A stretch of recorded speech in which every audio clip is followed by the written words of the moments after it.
আসসালামু আলাইকুম। আবারও চলে আসলাম নতুন একটা ব্যতিক্রমের শেষ মুহূর্তের চূড়ান্ত প্রস্তুতি শর্টকাট সাজেশন নিয়ে। আজকে হচ্ছে অনার্স চতুর্থ বর্ষের ছাত্রছাত্রীদের জন্য বিশেষ সাজেশন।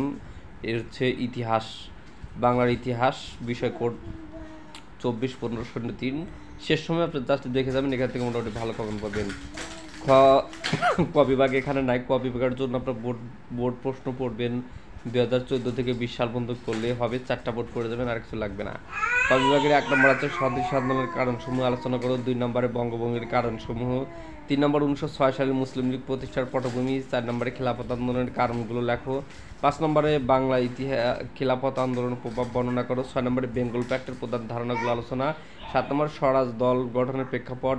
8 নম্বরে 1940 সালে লাহোর প্রস্তাব ব্যাখ্যা।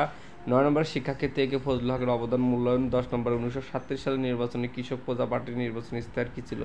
11 নম্বরে নাজিমুদ্দিন মন্ত্রিসভা পতনের কারণ সমালোচনা করো। 12 নম্বরে মন্ত্রী মিশন পরিকল্পনা কি। 13 নম্বরে ঢাকা বিশ্ববিদ্যালয় প্রতিষ্ঠার কারণ সমালোচনা। 14 নম্বরে মুসলিম মধ্যবিত্ত শ্রেণী বিকাশে ঢাকা বিশ্ববিদ্যালয়ের ভূমিকা বর্ণনা করো। 15 নম্বরে বাংলায় হিন্দু মুসলিম দ্বন্দ্বের কারণ। এই তো এই ডান পাশে দেওয়া আছে যাদের ব্যতিক্রম নতুন বই আছে, এই পৃষ্ঠা নাম্বার দেওয়া আছে, এই বইয়ের পৃষ্ঠার মধ্যে এত নম্বরে পাবেন। তারপরে গ বিভাগ রচনামূলক প্রশ্ন, বঙ্গভঙ্গের কারণসমূহ লেখো। 2 নম্বরে 1906 সালে মুসলিম লীগ প্রতিষ্ঠার কারণ। 3 নম্বরে খেলাফত অসহযোগ আন্দোলনের ব্যর্থতার কারণ।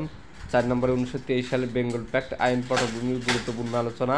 5 নম্বরে সিআর দাসের ভূমিকা বিশেষ উল্লেখপূর্বক 1923 সালের বেঙ্গল প্যাক্ট পটভূমি শর্তাবলী আলোচনা। 6 নম্বরে কৃষক প্রজা পার্টি গঠনের ভূমিকা আলোচনা। 7 নম্বরে 1937 সালের নির্বাচনের পটভূমি ফলাফল আলোচনা।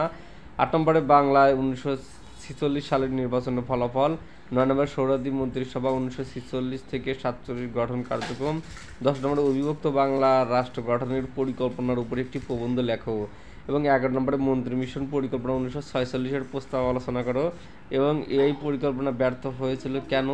12 নম্বরে ঢাকা বিশ্ববিদ্যালয় প্রতিষ্ঠার প্রেক্ষাপট। 13 নম্বরে বাংলায় মধ্যবিত্ত শ্রেণী উদ্যোগ আলোচনা।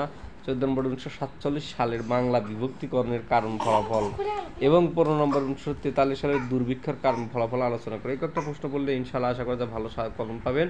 আর পরবর্তী সাজেশন আমরা হাতে পাওয়া মাত্র আমাদের ফেসবুক পেজ আলামিন অনলাইন একাডেমি হাতে দিয়ে দেই। আসলে ভিডিও বানানোর এরকম সময় পাই না, কারণ আমি ভাই চাকরি বাকরি করি, এই জন্য আপনারা ওইখান থেকে দেখে নিন।